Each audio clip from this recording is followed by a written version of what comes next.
Bine ați venit la Hotel Garden Flora Ephesus, Flora Garden Ephesus. Camera, să vedem ce ne așteaptă. Bine ați venit.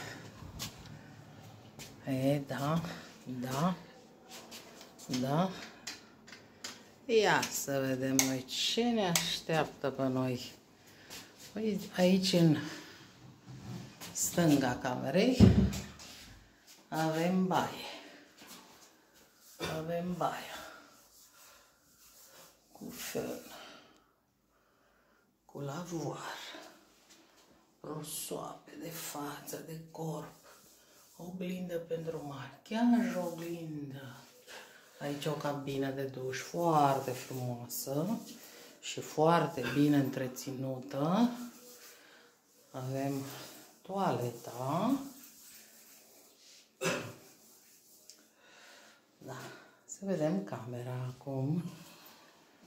Da, este o cameră pentru 2 persoane cu pat patrimonial. Avem un dulap în care ne vom pune hăinuțele foarte bine compartimentat. Am uitat să vă spun că acest hotel este un hotel de 5 stele.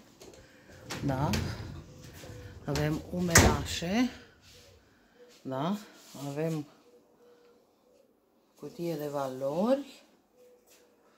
Da? Avem cremă de ghete, încălțător, papuci pentru casă, o pernă de rezervă, da? Noptieră, patul, cum am spus, da? Care este un pat generos, frumos, un tablou frumos, da? Avem frigiderul. Ia să vedem dacă noi găsim ceva în frigider. Sigur că da. Avem niște suculețe reci. Da. Da, bravo.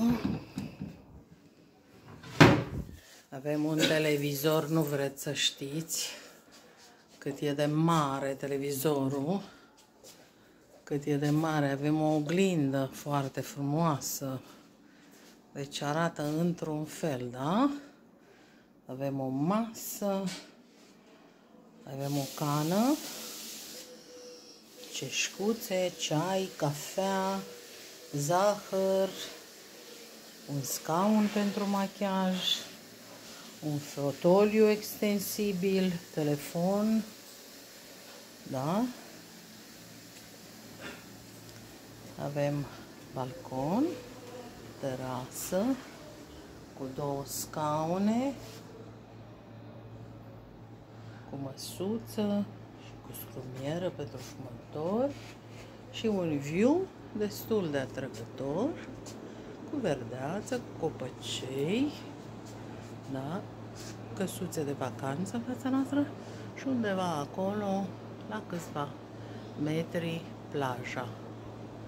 Aceasta este prezentarea unei camere pentru 2 persoane din hotelul Flora Garden Ephesus din Davodlar cu Șadasi.